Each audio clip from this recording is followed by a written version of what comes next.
देखिए आज जो हम पढ़ने वाले हैं BSc third year paper first linear algebra and numerical analysis unit 5 topic is iterative method for solution of linear equations. ठीक है, तो इसमें हम क्या करने वाले हैं कि इटरेटिव मेथड का मतलब क्या है पहले हम वो समझ लें। तो इटरेटिव मेथड में हम क्या करते हैं कि सबसे पहले हम लीनियर सिस्टम क्या है वो देख लें कि साइमल्टेनियस लीनियर इक्वेशन जो आप 9th-10th से पढ़ते आए हैं, यहाँ हम बेसिकली 3 वेरिएबल्स में बात करेंगे। तो ये इक्वेशन जो है is known as the simultaneous linear equations.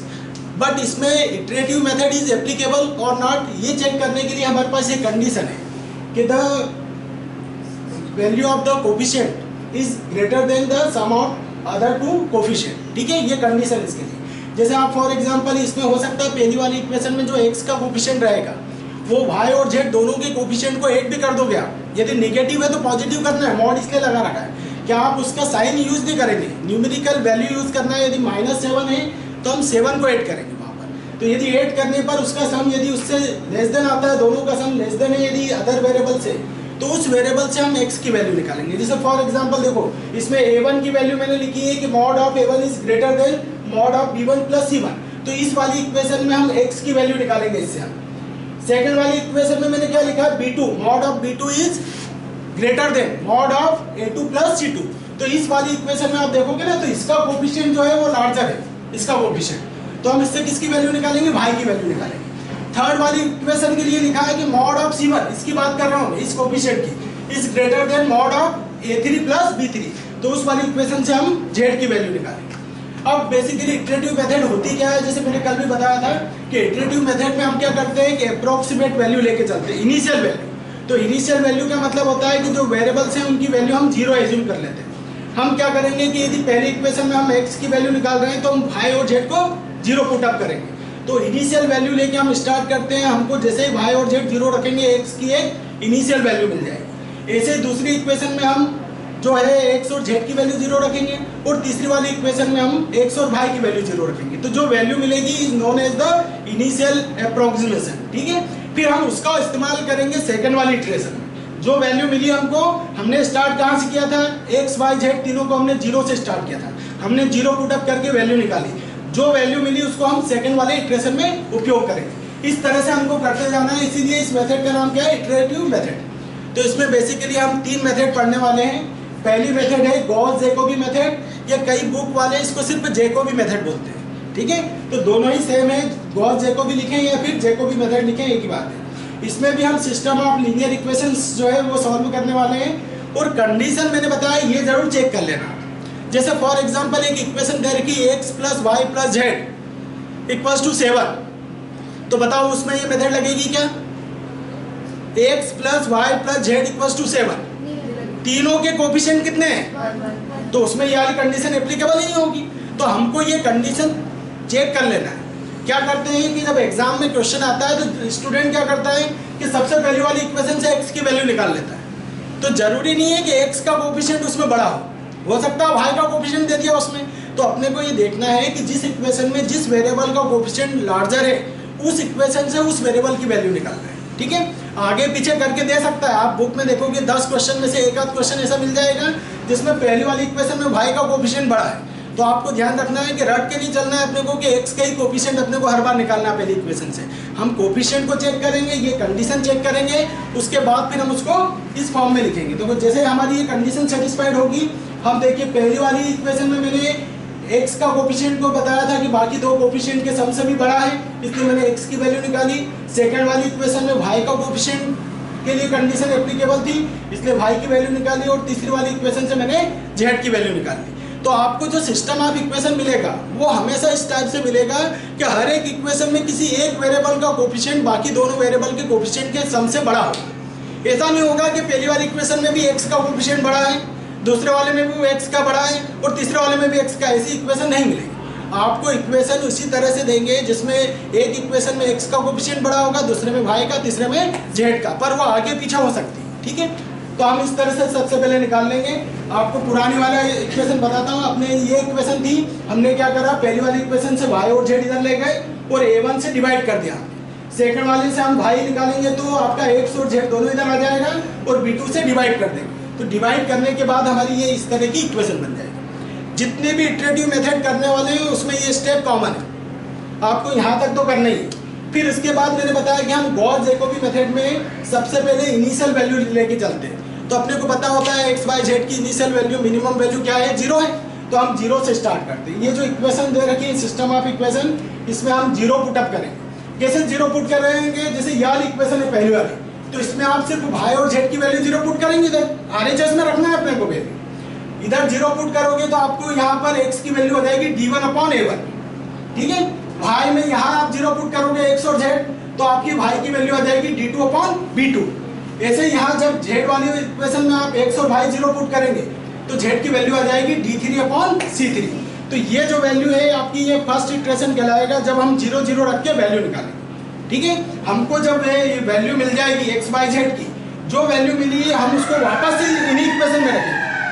x की वैल्यू क्या है हमारी d1/a1, y की वैल्यू d2/b2 और z की वैल्यू d3/c3। जब ये वैल्यू अपन यहाँ रखेंगे वापस, y और z की वैल्यू रख दिया आपने यहाँ x और z की, यहाँ x और y की, तो जो वैल्यू मिलेगी वो क्या कहलाएगी, सेकंड इटरेशन कहलाएगी। इस तरह से हमको ये इटरेशन दोहराते जाना है। कब तक दोहराते जाना है, जब तक कि ये वैल्यू में रिपीटेशन ना होने लग जाए। शुरुआत की जो इक्वेशन रहेगी, शुरुआत की जो इटरेशन रहेगी, उसमें x की वैल्यू जैसे 3.4 आया, दूसरे वाले में हो सकता है 2.8 आ जाए। तो आपको क्या करना है कि वो आपको देखना है कि रिपीटेशन जब हो, तो यदि वैल्यू चेंज हो रही है तो आपको रोकना नहीं है। जब वैल्यू रिपीटेड हो जाए तब अपने को उसको ब्रेक करना है। देखिए हमने 0 0 वाली वैल्यू रख दी पहले, तो इसका नोटेशन है, जब हम 0 0 रखेंगे और फर्स्ट इटरेशन में जो वैल्यू मिलेगी उसको हम x1 y1 z1 लिखेंगे, ठीक है। सेकंड इटरेशन में जब हम जाएंगे तो जो हमको x1 y1 z1 मिला वो वैल्यू हम यहाँ रखेंगे। ये हमने y1 रख दिया, z1 रख दिया, x2 रख दिया, z1 रख दिया, यहाँ x1 रख दिया, y1 रख दिया। तो ये जो वैल्यू मिली है ये कहलाएगी आपकी x2 y2 z2। ये सेकंड इटरेशन वाली वैल्यू है।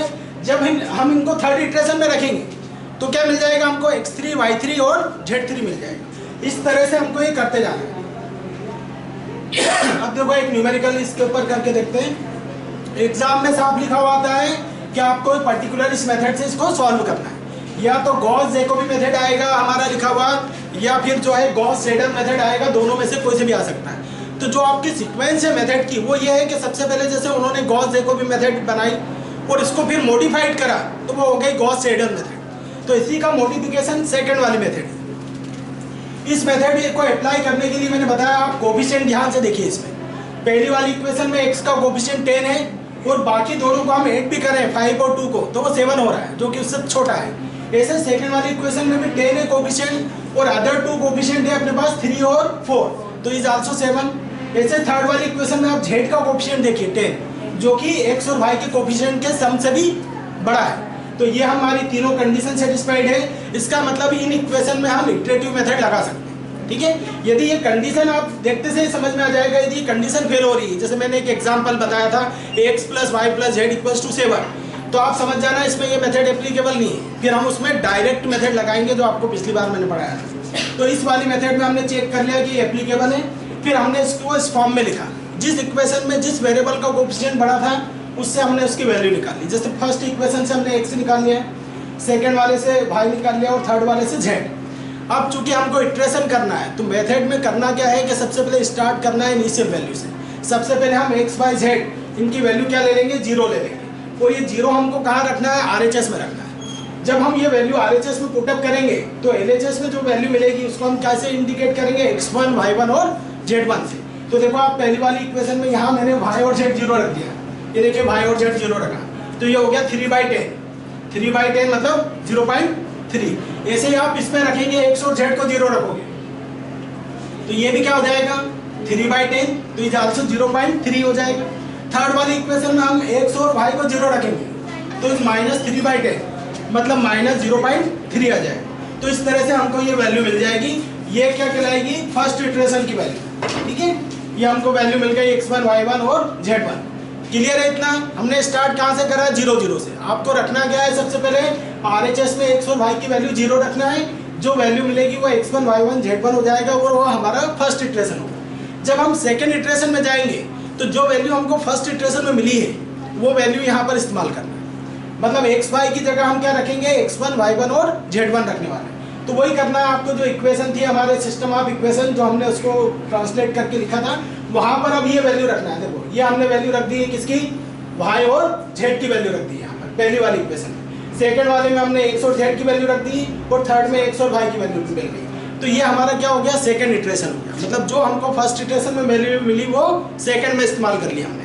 अब ये जो सेकंड में वैल्यू मिली है इसको और इसको हम चेक करें जरा। पहले में मिला था हमको 0.3 x, इसमें भी 0.3 और यहाँ मिला था -0.3।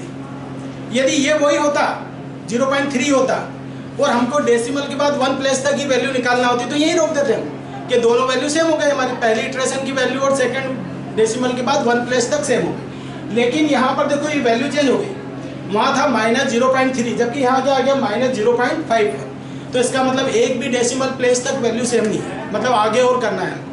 तो हम इस सेकंड इटरेशन वाली वैल्यू का इस्तेमाल हम थर्ड इटरेशन में करेंगे। थर्ड इटरेशन में जो सेकंड इटरेशन में वैल्यू मिली हमको, ये तीनों वैल्यू ये वापस रखेंगे हम, इससे हमको फिर नई वैल्यू मिल जाएगी x3 y3 और z3 मिल जाएगी।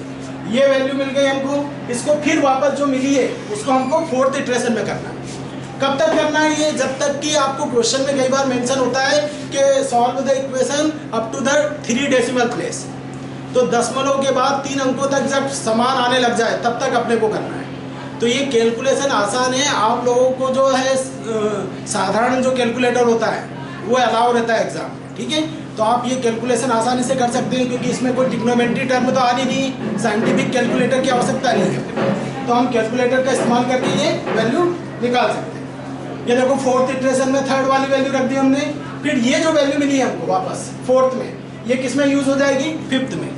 कब तक करना है मैंने बताया, जब तक कि आपको लिखा है। यदि डेसिमल के बाद 2 प्लेस तक लिखा है तो आपका फोर्थ फिफ्थ तक वो आ जाती है वैल्यू से, लेकिन डेसिमल के बाद 3 प्लेस तक लिखा है तो वो आती है 9th 10th तक, ठीक है। अब चूंकि ये तो अपन ने पूरा एक एक स्टेप लिख के बताया आपको, जब आप कैलकुलेट करोगे तो आप तो क्या करोगे, जो वैल्यू है फटाफट इसमें सेकंड वाले में रखा और सॉल्व कर लिया। इस तरह से लिखना नहीं पड़ेगा आपको कि ये पूरा पुटअप करना है। ये सिर्फ आपको समझाने के लिए बताया है कि ये इस तरह से हम जो वैल्यू मिल रही है उसी को हम अगली बार यूज कर रहे हैं, ठीक है। तो ये देखो 7th इटरेशन में वैल्यू आ गई, ये हो गई 8th में। अब 8th की वैल्यू देखिए आप, ये जैसे 0.341, 0.285 और -0.505। ये 9th की वैल्यू देखो आप, ये देखो आप डेसिमल के बाद 3 प्लेस तक दोनों सेम हो गई, ठीक है। तो जहां पर ये दोनों सेम हो जाएगी अपन लिखेंगे since the 8th and 9th iteration are same correct to the 3 decimal place. तो यही हमारा आंसर होता है। तो ये एग्जैक्ट आंसर तो नहीं है, पर ये क्या है, अप्रोक्सीमेट आंसर है। क्यों, क्योंकि हमने डेसिमल के बाद 3 प्लेस तक लिया। यदि 5 प्लेस तक लोगे तो और चेंज हो जाएगा थोड़ा ही, ठीक है। तो इस तरह से अपने को करना है, ये कहलाती है गॉस-जैकोबी मेथड। क्लियर है सबको? एक बार वापस से रिवाइज करें इसको मेथड को। देखो सबसे पहले तो हमको इटरेटिव मेथड कब अप्लाई कर सकते हैं वो समझना जरूरी है, क्योंकि कोई भी इक्वेशन दे रखा है हम उसमें डायरेक्ट इटरेटिव मेथड नहीं लगा सकते। हमारी ये कंडीशन है कि आप जो सिस्टम इक्वेशन दे रखा है उसमें कोफिशिएंट आपको चेक करना पड़ेगा कि पहली वाली इक्वेशन हमने चेक करी, इसका कोफिशिएंट 10 है, इन दोनों को ऐड करा 7 आ रहा है, मैं इससे y निकाल सकता हूँ क्या? तो नहीं निकाल सकता हूँ, क्योंकि y का कोफिशिएंट 5 है और इन दोनों को ऐड करूंगा तो 12 हो जाएगा, जो कि छोटा है उससे।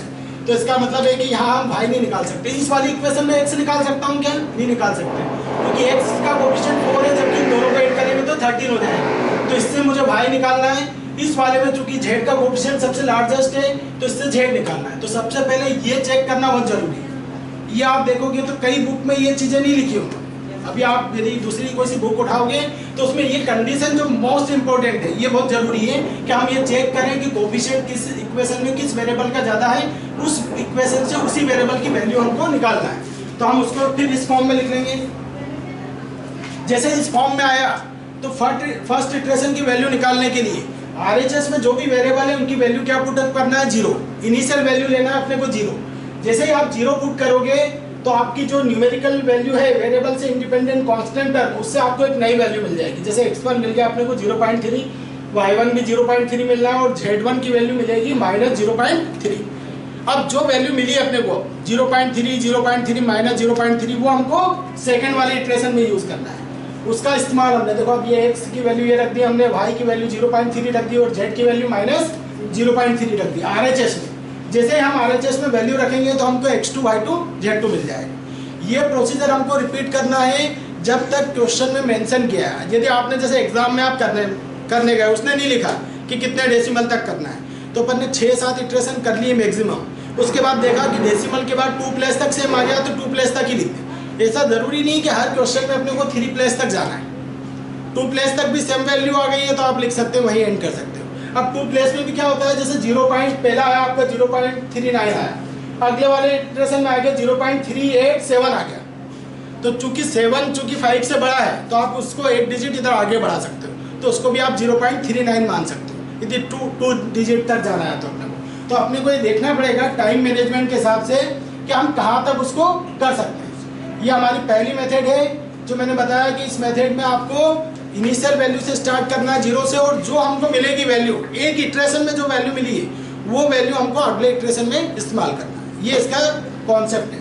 ये हमारी मेथड थी पहली, गॉस जैकोबी मेथड। इस तरह का एक क्वेश्चन और आप ये करके देख सकते हो। इसमें भी ऐसे ही करेंगे हम। इसमें देखो आप पहली वाली इक्वेशन में x का कोएफिशिएंट बड़ा है, बाकी दोनों को 8 भी करोगे तो 5 हो रहा है। सेकंड वाली इक्वेशन में y का कोएफिशिएंट बड़ा है, और थर्ड वाली इक्वेशन में हम देखेंगे तो z का कोएफिशिएंट बड़ा है। तो ये मेथड एप्लीकेबल है इसके अंदर, और हम इस मेथड से सॉल्व कर सकते हैं। पर इसका जब मॉडिफिकेशन हुआ, मैंने बताया इसमें हमको क्या होता है कि इटरेशन बहुत सारे लगते हैं, टाइम जो है कंज्यूमिंग है मेथड को, तो उसके बाद उन्होंने इसको मॉडिफाइड कर दिया, is known as the Gauss Seidel method. तो गॉस सेडल मेथड में क्या होता है तो इटरेटिव मेथड, तो आपको वही कॉन्सेप्ट तो वही लगेगा कि आपके कोएफिशिएंट वाली कंडीशन आपको चेक करना है। चेक करने के बाद इसको उसी फॉर्म में लिखना है जिस फॉर्म में हमने पहला लिखा था, पर वहाँ पूरा सिस्टम ऑफ इक्वेशन को हमने एक ही माना था, यहाँ पर हमको सेपरेट मानना है। ये एक इक्वेशन 1 अलग हो गई, इक्वेशन 2 अलग हो गई, इक्वेशन 3 अलग हो गई। क्लियर है? इतना वहाँ भी करते थे, लेकिन वहाँ क्या करते थे, इन तीनों इक्वेशन को एक ही इक्वेशन मानते थे। यहाँ हमने क्या कर दिया, इसको सेपरेट कर दिया।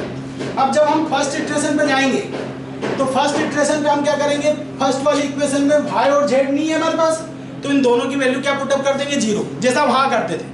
वहाँ भी हम 0 रखते थे, यहाँ भी 0 रखना है। पर जब हम 0 रखेंगे यहाँ पर तो क्या मिल जाएगा हमको, x1 मिल जाएगा। तो हम जब सेकेंड वाली इक्वेशन में जाएंगे तो जो मिल गया उसका इस्तेमाल कर लेते हैं। मतलब most recent values are used in this method. जैसे आपको x1 मिला तो उसका उपयोग आपने सेकंड वाली इक्वेशन में कर लिया। आपने देखो x की जगह क्या रखा है, x0 नहीं रखा है, इनिशियल वैल्यू नहीं रखी, जो यहाँ मिलेगी आपको वैल्यू वही वैल्यू x1 यहाँ रख दिया उसने। और ये नहीं था हमारे पास, तो इसकी वैल्यू तो क्या रखना पड़ेगी, 0 इनिशियल वैल्यू। ठीक है, जैसे हमने ये दोनों वैल्यू रखी, हमको क्या मिल गया, y1 मिल गया। अब हमारे पास x1 भी है y1 भी है, दोनों वैल्यू यहाँ रख देंगे तो हमारे पास क्या आ जाएगा, z1 आ जाएगा। दोनों में अंतर समझ में आ रहा है कि नहीं? पहली वाली जो मेथड थी गॉस जैकोबी मेथड, उसमें तीनों इक्वेशन में राइट हैंड साइड में हम 0 ही रखते थे। हमारा फिक्स था कि इस वाले इसमें हमको 0 रखना है तो 0 रख देते थे सभी में। लेकिन इसमें ऐसा नहीं है, इसमें हम क्या करेंगे, पहली इक्वेशन में y और z की वैल्यू 0 रखेंगे तो हमको क्या मिल जाएगा, x1 मिल जाएगा। तो इस वाली इक्वेशन में x की जगह x1 रखेंगे, जो मिला ना अपने को वो सेकंड वाली इक्वेशन में इस्तेमाल कर लेंगे, और जो नहीं है उसके लिए 0 यूज कर लेंगे। फिर क्या होगा, यहाँ पर अपने को x1 y1 दोनों मिल गए, और थर्ड वाली इक्वेशन में x और y रखना थे तो x की जगह x1 रख देना, y की जगह y1 रख देना, तो z1 आ जाएगा। तो इसमें जो रिसेंट वैल्यू होती है उसका भी हम यूज कर लेते हैं, अगले इटरेशन तक भी रुकते हैं। सेकेंड इटरेशन में जाएंगे हम जब, तो हमारे पास क्या क्या वैल्यू है, x1 है, y1 है, z1 है, तो y1 z1 यहाँ रख देंगे हम, तो क्या मिलेगा हमको, x2 मिल गया। तो x2 मिल गया तो हम x की जगह क्या रख देंगे, यहाँ पर x2 रख देंगे, और z की जगह क्या रखेंगे, z1, क्योंकि z की नई वैल्यू नहीं मिली हमको। जैसे यहाँ पर z1 और x2 रखा हमने तो y2 मिल गया, y2 मिल गया तो हम क्या करेंगे, यहाँ पर x2 y2 दोनों मिल गए हमको, तो यहाँ पर x2 y2 रख देंगे तो z2 मिल जाएगा। ये मेथड भी क्या करना है अपने को, तब तक ही करना है जब तक कि अपने पास जितने डेसिमल प्लेस तक अपने को वैल्यू चाहिए वो रिपीट ना होने लग जाए। पर चूंकि ये एडवांस मेथड है, इसमें रिसेंट वैल्यू यूज हो रही है, तो इसमें नंबर ऑफ इटरेशन कम हो जाते हैं। आपके इसमें उस वाली पिछली वाले यदि क्वेश्चन हम इसी मेथड से करें, पिछला वाला क्वेश्चन, तो वहाँ हम 8th 9th तक गए थे, हो सकता है यहाँ 4th 5th तक ही आ जाए आंसर। ठीक है, तो ये मेथड मॉडिफाइड है उससे, और ये इस मेथड में हमको आंसर जो है वो कम इटरेशन में मिल जाता है। जैसे ये क्वेश्चन दिया हमको, इसको हमको स्पेसिफाई आएगा कि आपको गॉस सेडल मेथड से करना है, तो हम वही कंडीशन चेक कर लेंगे जो हमारी कंडीशन है इटरेटिव मेथड के लिए, इसमें एप्लीकेबल है, इसका मतलब हम इसको इस मेथड से सॉल्व कर सकते हैं। इसको हमने वेरिएबल हमने सेपरेट करके वैल्यू निकाल ली एक्स वाई जेड की, इनको सेपरेट इक्वेशन दे दिया 1 2 3। बताओ पहले इक्वेशन में किसकी वैल्यू 0 रखेंगे? इसमें हम ये जो वाई और जेड लिखे हुए हैं ना, इस पहली वाली इक्वेशन में वाई और जेड की वैल्यू नहीं है हमारे पास, तो क्या रखेंगे हम? 0 रखेंगे। 0 रखने पर हमको x की वैल्यू क्या आएगी बताओ? 85/27। ये आया देखो 85/27, 3.1481, 4 डिजिट तक लेके चले हम वैल्यू, ठीक है। डेसिमल के बाद 4 प्लेस तक हम वैल्यू निकाल के चले, तो x1 आ गया मेरे पास। जब x1 आ गया है तो जब मैं सेकंड वाली इक्वेशन में यहाँ x की वैल्यू रखना है मुझे, तो x1 आ गया है, तो x की वैल्यू यहाँ क्या रखूंगा मैं? 3.1481, और z नहीं है मेरे पास, तो z की वैल्यू क्या रखूंगा? 0। तो हम यहाँ पर x की जगह तो x1 रख देंगे सेकंड इक्वेशन में। ये देखो x बराबर x1 रख दिया मैंने, और z नहीं है मेरे पास, इसलिए z की वैल्यू क्या रखी मैंने? 0। तो जब रखा इस इक्वेशन में तो हमको y1 मिल गया। y1 जैसे ही मिला हमको x1 भी मिल गया, y1 भी मिल गया, और थर्ड वाली इक्वेशन में हमको x और y की वैल्यू रखना है, तो x की जगह हम x1 रखेंगे, y की जगह y1 रखेंगे, तो इससे हमको z1 मिल जाएगा। तो फर्स्ट इटरेशन में हमको x1 y1 z1 अब मिल चुका है। जब हम सेकंड इटरेशन पे जाएंगे तो पहली वाली इक्वेशन में जो है अपने को रखना किसको है? y और z को रखना है, तो y और z की वैल्यू क्या रखेंगे हम? y बराबर y1 रखेंगे, y1 वाली वैल्यू रखेंगे, और z बराबर z1, तो इससे हमको क्या मिलेगा? x2 मिलेगा। फिर हम क्या करेंगे? जैसे x2 मिला तो अब अगली वाली इक्वेशन में x की वैल्यू रखना है, तो क्या रखेंगे? x2 रखेंगे, और z चूंकि नहीं है हमारे पास नया, तो z वही रखेंगे जो फर्स्ट इटरेशन वाला था, z1। दोनों वैल्यू रखने से हमको क्या मिल गया? y2 मिल गया। तो अब हम x की जगह तो x2 रखेंगे अगली इक्वेशन में, और y की जगह y2 रखेंगे। तो इस तरह से हमको ये इटरेशन में वैल्यू करते जाना है, और करते जाने पर हमको मुश्किल से फोर्थ इटरेशन तक आपको अधिकतर 3 डेसिमल प्लेस तक वैल्यू सेम आ जाती है। तो आप थर्ड और फोर्थ इटरेशन में देखोगे ये वैल्यू, ये y और z की वैल्यू आप देखो, और ये फोर्थ इटरेशन में y और z की वैल्यू देखो आप, ये दोनों वैल्यू क्या है? डेसिमल के बाद 3 प्लेस तक क्या है? सेम है। तो इस मेथड में और उस मेथड में अंतर समझ में आ गया, क्योंकि स्टूडेंट क्या होते हैं इसी में कंफ्यूज होते हैं कि उसमें भी तो ऐसा करा था, पर इसमें हम क्या कर रहे हैं? रिसेंट वैल्यू भी यूज़ कर रहे हैं। आपको जैसे x1 मिला तो x1 का इस्तेमाल आपने अगली वाली इक्वेशन में करना है, जैसे y1 मिला तो x1 y1 का इस्तेमाल अगली वाली इक्वेशन में करना है। जबकि वहाँ फिक्स था कि अपने को पहले इटरेशन में तीनों में 0 रखना है वेरिएबल, तो तीनों में 0 रखते थे, और फिर जो x1 y1 z1 मिले उसको अगली वाली इक्वेशन में, अगले वाले इटरेशन में हम इस्तेमाल करते थे। तो यहाँ ऐसा नहीं है, आपको जो वैल्यू जिस टाइम मिली उसी टाइम अगली वाली इक्वेशन में इस्तेमाल कर देना है। क्लियर है सबको इतना? है ना? किसी को कोई डाउट हो, कुछ पूछना हो तो पूछ सकते हैं, ठीक है। ये क्वेश्चन जो है ऐसे आप लोग इसी मेथड से कर सकते हो। हर एक में आप चेक कर सकते हो कि कोफिशिएंट जो है वो हमेशा ग्रेटर देन रहेगा। जैसे पहली वाली इक्वेशन, ये 2 वेरिएबल की इक्वेशन है, जैसे 2x - y, तो z नहीं है तो हम क्या लिख सकते हैं? 0 × z। तो इसमें 2 जो है 1 और 0 से सम से बड़ा हो गया। यहाँ भी आप देखोगे तो यहाँ -1 हो गया, -1 हो गया, तो इक्वल हो गया, इक्वल चलेगा, पर लेस देन नहीं होना चाहिए। यहाँ पर भी x नहीं है तो x का कोफिशिएंट अपन 0 ले लेंगे। तो इस तरह से हम x y z की वैल्यू सेपरेट करके निकाल लेंगे, और उसके बाद फिर हम मेथड अप्लाई करेंगे। तो गॉस सेडल मेथड मैंने बताया कि गॉस जैकोबी मेथड की मॉडिफिकेशन मेथड है। आप जैसे उसके अंदर इटरेशन में हम पूरे इटरेशन के लिए वैल्यू फिक्स करते थे जैकोबी मेथड में, यहाँ उसी इटरेशन में वैल्यू क्या होती है? यूज हो जाती है। जैसे अपने को x1 मिला, हमने उसको अगले इक्वेशन में इस्तेमाल कर दिया, y1 मिला उसको y1 को इस्तेमाल कर दिया, ठीक है। क्लियर है इतना? कोई को किसी को पूछना हो तो पूछ सकते हैं, कुछ पूछना है? सपना समझ में आया कि नहीं आया? बताओ क्या समझ में आया, क्योंकि ये बहुत इंपॉर्टेंट है कि आप लोगों को समझ में आए। देखो हमारा ये जो है काम कि हम पीपीटी पे पढ़ा रहे हैं, इसलिए पढ़ा रहे हैं क्योंकि इसमें कैलकुलेशन वगैरह यदि हम ऑन बोर्ड करते हैं तो आप एक मेथड ही कर पाओगे एक दिन, क्योंकि आप 9th इटरेशन करते करते आप भी थक जाओगे कैलकुलेशन करते। और इसमें तभी मज़ा आता है जब स्टूडेंट भी साथ में कैलकुलेटर वगैरह लेके बैठे। ये तो वो तो आराम से बैठा है, टीचर कर करके नहीं लिख रहा है। तो ये प्रैक्टिस वाले हैं। ये जो मेथड है ना, आपकी जो बाद वाली यूनिट है न्यूमेरिकल एनालिसिस की, वो सब यूनिट ऐसी है जो आपको प्रैक्टिस करना पड़ेगा। ये समझ में बहुत जल्दी आ जाती है कि हाँ इसमें क्या है, ये वैल्यू उठा के वहाँ रखना है। जब आप करके देखोगे तब आपको लगेगा इसमें, ठीक है। जैसे मैंने कल भी डायरेक्ट मेथड बताई थी, आप करके देखोगे, जो करके देखेगा वही एग्जाम में कर पाएगा। ये बहुत ही थी, लेकिन यदि आपने प्रैक्टिस नहीं करी तो आप एग्जाम में नहीं कर पाओगे, ठीक है।